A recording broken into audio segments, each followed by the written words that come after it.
दा बिग्रायारि रायजोफोर साथामसो बिबुंथिगिरिया मोजां मोजां खोथाखौ बुंलांबाय। नेशनेल लेभेलनि खोथा, विदर्भ आन्दोलननि खोथाखौ सानियाल बिथाङा बुंलांबाय, नोंथांमोना मिथिबाय। दा गुबैयै जोंहा माखासे खोथा सावरायनांगौ दङ। नोंथांमोन आरो जों बे सोमावसारनाया जोंनि, बिनि जाफुंसार, बिनि फेलें जानाय बे गासैबो जोंनि सायाव सोनारो। दा नंखायनो जोंहा माखासे खोथा सावरायनांगौ दङ। दा बेनिखायनो गुबुन गुबुन आफादनि दैदेनगिरिफ्रा बिबुंथि होगोन, नाथाय जोंनि हारिनि माखासे दैदेनगिरिफ्रा बिबुंथि होगोन। बेवहाय नोंथांमोना खोनासंनो थाखाय आङो खावलायखानानै दोननाय जाबाय। दा दिनै जोङो फिन बे सुबुं गौमानि गेजेरजों भारत सरकार आरो आसाम सरकारखौ बेखौनो फोरमायनो नागिरदों जे नोंथांमोना बावनो नाजायोब्लाबो जोङो मालाबाबो नोंथांमोनखौ बावनो होनाय नङा। बिथांमोना जोंनि जेंनाखौ सुस्रांनांगौनि खोथाखौ एखम्बा एखम्बा गोसो जानानैनो बावनो नागिरो।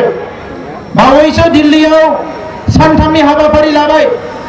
बे सानथामनि हाबाफारियाव जागायजेनखालिनो जिखालि सेमिनार जादोंमोन माब्लांकार हलाव, ओइखालिनो जोंनि खाथियाव खौरां फैबाय जे फैगौ 19 नभेम्बराव नोंथांमोनजों 3 खनायारि सावरायनाया जासिगोन दिल्लीयाव होननानै। जानो हागौ गभर्नमेन्टआ सानदोंमोन जे बिथांमोननो बेबायदि खौरांखौ होयोब्ला बिथांमोना दिल्लीयाव आरो सोमावसारनायनि हाबाफारिखौ लानाय नंला, बेबायदि साननानै हयथ' जोंनो खौरांखौ मिथिहोदोंमोन। नाथाय बिथांमोना खौरां होनायनि उनावनो जोङो दिल्लीयाव धरना होबाय। आरो बे धरनाया इन्डियानि गोबां निउज पेपारफ्राव धरना जानाय समावल' नङा, धरनानि मास मोनसे उनसिम गुबुन गुबुन निउज पेपारफ्राव बियो सेबखांजादों। आरो बिनि उनाव भारत सरकारा मोनसे रेसपन्स होनो गोनां जादों, जायनि थाखाय थांनाय 19 अक्ट'नि जि सावरायनाय, बे सावरायनायाव भारत सरकारनि नखर बिफाननि मन्त्रि राजनाथ सिंहआ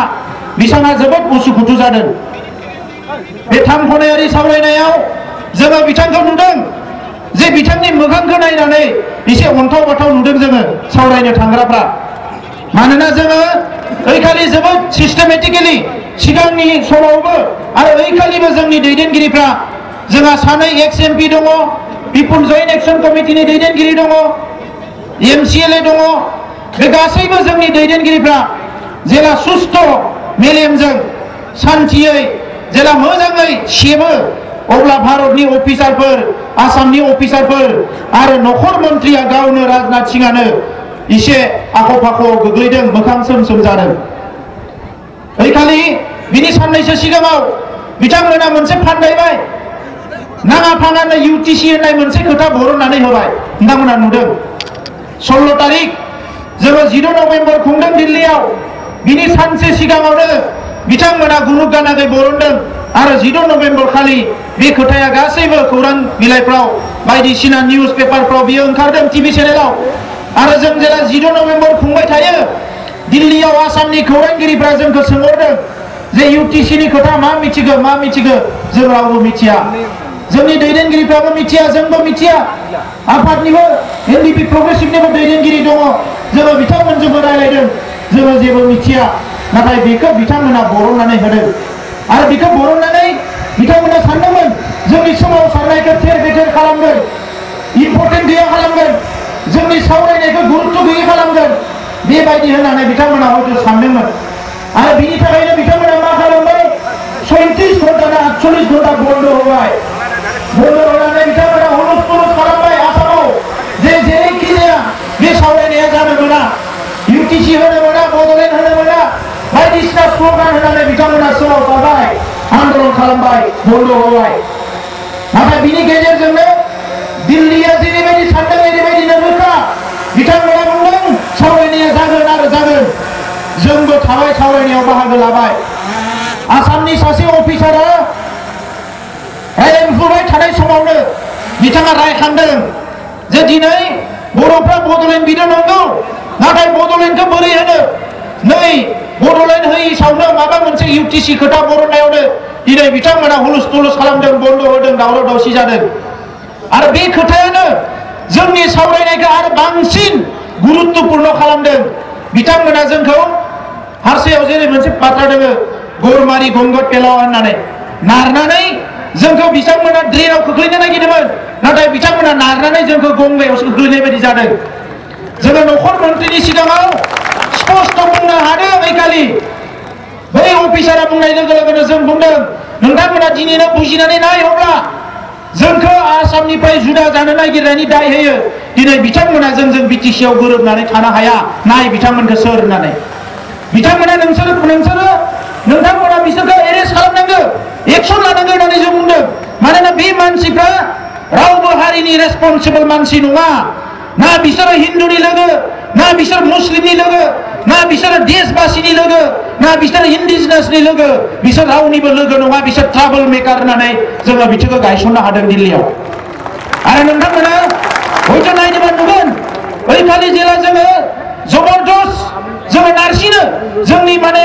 एक्स एमपिफोर जोंनि लिडारफ्रा बुङो नोंथांमोना बेबायदि फर्सनि सायाव एक्सन लानांगौ अखानायै आं नायदों 35 मानसिखौ हमनानै एरेस्ट खालामदों बिसोरखौ अखानायै जों नायदों जास्ट आं खोथाखौ बेखौल' बुंनो नागिरदों आलादा रायजो मोननायनि जि लामा सिगांबो बुंदों दाबो बुंदों सोमावसारनाय राजखान्थि आरो मोनसे जाबाय सावरायनाय दिनै अल इन्डियायाव विदर्भनि रायजो बिग्राबो फैदों नाथाय मोनसे खोथाखौ जों बुंनांगोन जोङो गोग्गानायनि खोथा नङा बियो रंजानायनि खोथा नङा नाथाय मोनसे खोथाखौ बुंनांगोन भारत सरकारा सोरजोंबा रायलायदोंबा बड'लेण्ड बिग्राफोरजोंल' रायलायबाय थादों बे खिन्थु जोंनि थाखाय मोनसे एचिभमेन्ट गुबुन रायजो बिग्राफोरजों रायलायाखै आरो बे एचिभमेन्टआ बे फिथाइया मानि थाखाय फैदों बे फिथाइया नोंथांमोननि थाखाय फैदों गोदो जोंहा बर' लिडारफ्राबो बारा गोदो नङा 10 बोसोर सिगाङाव 5 बोसोर सिगाङाव जोंखौ बुङो इलेक्सन फैनायखाय होख्रावलायसिगोन इलेक्सन फैबा होख्रावलायसिगोन एबार मा बुंनो एबारथ' मास मोनसेबो थायाखै नङा होमबा दाख्लै दिल्लीयाव होख्रावबाय दिनै बेयाव होख्रावलायबाय सनितपुराव होख्रावबाय चिराङाव होख्रावबाय आरो जानुवारियाव होख्रावबावगोन जोङो बे कन्टिनिउ कुनु थाबथानाय गैया थाद'नाय गैयाजासे आन्दोलन खालामबाय थानायखाय आरो जोबोद सोद्रोमै आब्रुथिनि गेजेरजों शान्तिनि गेजेरजों गावनि खोथाखौ बुंबाय थानायखाय दिनै खौरांगिरि टिभि मिडियानिफ्राय लानानै लिडारफ्राबो भारतबर्षनि रायलायनो गोनां जादों आं दाख्लै खोनानानै सासे अफिसारा आंनो बुंहरदों एमडिबिजोंबो रायलायबाय थायो जेला टक जायो मा जायो बेबायदिनो बेवहाय आरो गोबां फिसा फिसा हाथियार लाग्रा आफादफोर दंबावो गोसोमफोरनिबो दङ मोननै मोनथाम सोरनिबा दङ दा बेवहाय रायलायनायाव बिथांमोननि बेले बेजेखौ नुनानै दाख्लै आसामनि सासे टपिक गोजानि गिदिरा माने बिसोरखौ दम होदों जाहैदों नै बर'फोरनियाव सोलोंहैथां नोंसोरो आन्दोलन खालामनो होननानै रायलायनोनो रोङा नोंसोरो मालायखौ बखिनोल' फैयो नोंसोरनो मा नांगौ बुङा मा होननानै दाद्रि होदों जाहैदों थांनानै बर'फोरनि सायावसो कमप्लेन खालामहैदों बर'फ्रा ओरै उनाव अफिसारा रागा जोंनानै बुंबाय आरे बर'निल' बुंनो फैदों ना नोंसोराबो माबा जेंना दङ होननानै दा नंखायनो रायजोफोर बैसोरो दावराव खालामनायाव जोंहा जेबो साननांगौ गैया फेसबुकाव मायावबा एखमबा जोंहा उन्दै सेंग्राफ्रा माबा माबि लिरलाबायो लिरनायखौ लिरनो नांगौ लिरनाङा होनाखै आङो नाथाय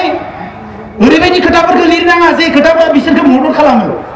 मिथिबायना बिसोरखौ होख्रावनो बिसोरनि एनार्जिया लस जागोन दिनै राजबंशीफ्रा जोंनि एगेन्स्टल' खोथा बुंनाया गावसोरनो मा नांगौ बेखौनो बुंनो बावबाय बिसोरो दा फारसेथिं मोजांबो जादों बिसोरखौ जों बेबायदिनो आन्दायहोना दोननो हायोबाथ' मोजांसै जोंहा आलादा रायजोआ बेबायदिनो बांलांगोन दा गोसोमफ्राबो बेनो जादों गोसोमफोरनियाबो बेनो दाख्लै लावथि लाग्राफोरा दाद्रि होनानै हरजाबाय टफि गोजाफोरजों अफिसारफोरजों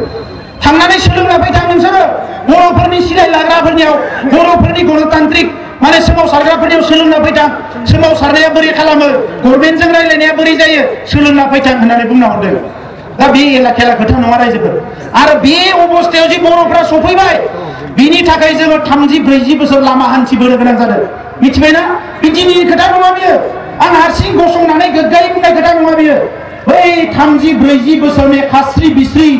पुलिस मिलिटारजों गावथारजानाय जोख्रेब जानाय न' बां सावजानाय जिनाहारि खालामजानाय दिल्ली दिसपुराव जोंनि खोथाफोरखौ खौरांगिरिफ्रा लिरै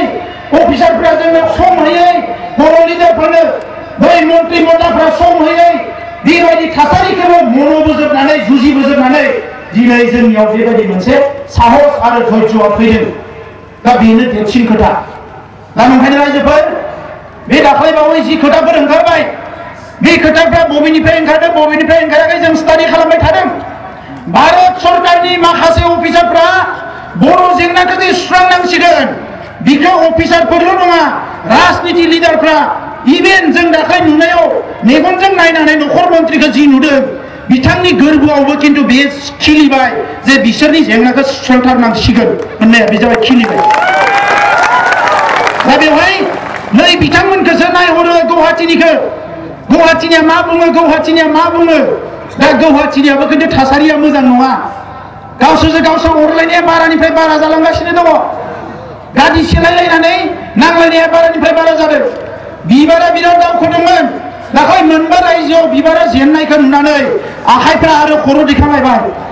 दानिया आखाइजों बिबारजों नांलायसिगोन बे आखाइजों बिबारजों नांलायनायाव जोंहा अपना उल्लू सिदा करना है जोंनि लामाखौ सिदा खालामनांगौ रायजोफोर दा बेनिखायनो जों आन्दायनो मोननाय नङा गोदो गोदायनिफ्रायनो बेनिखायनो 10 बोसोरनि गेबाव मोननै एकर्ड मोनदों बर'फ्रा इन्टेलेक्सुवेलफ्रा स्कलारफ्रा सोङो जोंखौ माबायदि मोननै एकर्ड मोनदों बर'फ्रा बिएससि जादों 93 आव बिटिसि जादों 2003 आव आरो बोरैबाब्रै नैबे 10 बोसोरावनो जोंनि जेंनाया सुस्रांनायनि लामाथिं फैगासिनो दङ दा बेनिखायनो रायजोफोर जोङो खौसे जानांगोन आरो बे सोमावसारनायखौ डिसिप्लिनजोंनो लांनांगोन ओंखायनो आं नोंथांमोनखौ खावलायनाया बे दिनै जोंनि खोथाखौ बुंना फोजोबनो हाया स्कुल कलेजनि जेंना हा हुनि जेंना बेसे रायलायनो जोंलाय बिटिसि ओनसोलनि खोथा बिटिसि ओनसोलाव मा जादों जायाखै रायलायनानै फोजोबनो हाया गथायै बुंनो थाङोबा बेल' दिनै आसामाव सेन्ट्रेल इउनिभारसिटिया गंनै गायसनबाय जों बिबाय थाबाय जोंनो होआखिसै मेडिकेल कलेजा 8टा जाबाय 7टा 8टा जोंनो गंसेबो होआखिसै क'क्राझाराव होनानै एम्सखौ जों बिबाय थाबाय all India institute of medical science जोंनो होआखिसै आमिनगावआव गायसनबाय बरपेटा नलबारियावनो मेडिकेल कलेज गायसनबावबाय नलबारियावबो 200 कोटी थाखा हरबाय मेडिकेल कलेज जासिगोन बरपेटायाव जाखांनायनि उनाव बाक्सा चिरां उदालगुरियाव खिन्थु होआखिसै सानजाहा होआखिसै जोंनि ओनसोलफ्राव दा नैफोरखौ नायोबा बिथांमोननि साननाय हनाया सोलायाखै जोंखौ जेरैखि जाया थगाय थसि खालामनानै दोननो नागिरो दा नंखायनो रायजोफोर दिनै जोंहा गोब्राबनिफ्राय गोब्राब सम फैदों बोथोरा बिराद मोनसे डेन्जार सिचुएशन फैदों बेवहाय जों खौसे जानांगोन जोंनि बयनिख्रुइ देरसिन हाथियारानो जाबाय जों खौसे जानांगोन रायजोफोर गोजौ लेभेलाव माबा माबि गुनु गोनां रायलायनाय गाहाय लेभेलाव रायलायनाय दिनै बर'नि बयनिख्रुइ देरसिन सोंलुआ जाबाय खौसेथि जों खौसेथिखौ बेसे गोजान लांनो हागोन मालाया गावस्रागोन जों गावस्रागोन ना गावस्राया मालाया थुनज्लायगोन बिसोरनि थुनज्लायनायाव जोङो बोलि जानो नाजाया मालाया बायदिसिना अंक खालामगोन नाथाय जोंसो थिग जानांगोन रायजोफोर ओंखायनो बे मोनथाम हाबाफारि मोनसे सोमावसारनाय फैगौ जानुवारि दाननि 7, 8, 9 कुमारिकाटायाव जथुम्मा जागोन आं नोंथांमोनखौ खावलायदों दुलाराय बर' फरायसा आफादनि आरो बेवहायनो 8 अक्ट'आव national federation for new state रायजो बिग्रा आफादनिबो बेवहाय जथुम्मा जागोन 3थि जथुम्मा 8 अक्ट'आव आरो बेवहाय थिग खालामगोन जे जानुवारि फेब्रुवारियाव मा खालामगोन दिनै विदर्भआबो जानजि हाफ्राबाय गावसोर इलेक्शन गेलेनो मानोना जोंनि बे इस्युआनो पलिटिकेल इस्यु बुन्देलखान्डआ जानजि हाफ्राबाय गुरखालेना थेर बेथेर जाबाय थेवबो बिथांमोनाबो जानजि हाफ्रागासिनो दङ त्रिपुरायाबो बुंदों जेखि जाया जोंनो सासे एमपि नांगोन बिजेपि सरकार थाबा मालाय मा जानो बयबो जानजि हाफ्रागासिनो दङ दा नंखायनो जोंहाबो जे दिनै जोङो देरहानो हाया जानो हानाय जोंहा मोनसे सिट दङ जेखौ जोङो देरहानो हायो नाथाय गुबुन सिटफोराव जोङो फेजेनजोबनो हायो आरो बेवहाय बयनिख्रुइ देरसिन अस्त्रआ जाबाय जोंनिया खौसेथि जों खौसे जानांगोन रायजोफोर जों खौसे जानांगोन जों खौसे जायोबा मालायाबो जोंनि खौसेयाव आखाइ खफाखायो बेखौ जों मिथिनांगोन पन्चायतनि रिजाल्ट ओरैबायदिसिना नाथाय बिसोरो बेफोरखौ नेवसिनानै दिनै गावसोरनि लामायाव थांगासिनो दङ बिसोरखौ ओरैनो हगारजानाय नंला नैबे थासारिया फैनांगोन आरो जोंहा सुबुं अनजिमाया खमखाय गुबुननिख्रुइ जोंनि थासारिया बारा मोजां नङाखाय ओरैबायदि मोनसे थासारि दोननांगौ अल इन्डियायाव जाहाथे रायजो होनो होनना बुंनाय लोगो लोगो 1 नाम्बाराव जोंनिया फैयो बेबायदि थासारिखौ दोनबाय थानांगोन बेबायदि थासारिखौ दोननोब्ला सोमावसारनाया कन्टिनिउ जानांगोन रायजोफोर ओंखायनो आं गोबां खोथा बुंला गुसु बोथोर फोरबोफोर फैगासिनो दङ गोदान बोसोरनि मागो दमासिनि क्रिसमासनि गुबुन गुबुन जिफोर फोरबोफोर फैदों बेफोरनि आं नोंथांमोननो गाहाम बावलायनायखौ बावहरबाय बयबो आलो गोजोनै था लोंनाय जानायफोरखौ खमायनांगोन जौ लोंनानै गोजां बोथोराव मटर साइकेलजों सेंग्राफ्रा थैसोयो बेफोरखौ एसे नोजोर हो आनजाद फैगासिनो दङ मेट्रिक आनजाद दायो बायदिसिना मेला बायदिसिना दामलु दामला खालामनानै आनजादा गाज्रि जागोन ओंखायनो थासारिफोरखौ मोजाङै लाखिनांगोन जोंनि थासारिखौ जोंसो थिग खालामनांगोन ओंखायनो लेखा फरायनायावबो गोसो होनांगोन थासारिखौ मोजाङै लाखिनांगोन आरो रायजोनि सोमावसारनाया नैबे राजनिति लिडारफ्रा खिन्थु इलेक्सन फैबाल' गोजाङो इलेक्सन फैबाल' गोजाङो दा नंखायनो बिथांमोना जि समाव गोजाङो बै समावनो जोङो कम्बलखौ बिसोरनो देखायहरनांगोन जोंनियाव कम्बल दङ जोंनोबा फै नाथाय जोंनो लुबैदोंबा खिन्थु जोंनि खामानिखौ मावनो होनांगोन नङा होमबा बिथांमोना नागिरगोन सोरनियाव कम्बल दङ गैया गोजांगोन नालाय दायो ब्लेंकेट नागिरगोन जोंनो सोरनियाव मा दङ दा बैखौ जायनियाव नुहुरो बिनि खाथियाव फैयो ओंखायनो जोङो बेखौ बिसोरनो दिन्थिहरगोन जोंनियाव मोजां मोजां कम्बल दङ बर' आइजोफ्रा दाना होनाय नाथाय जोंनो होनाय नङा आलादा रायजोखौ होनांगोन जोङो दा बेनिखायनो नैबे मास मोननैया जोंनि थाखाय जोबोद गोनां आं गोबां खोथा बुंला रायजोफोर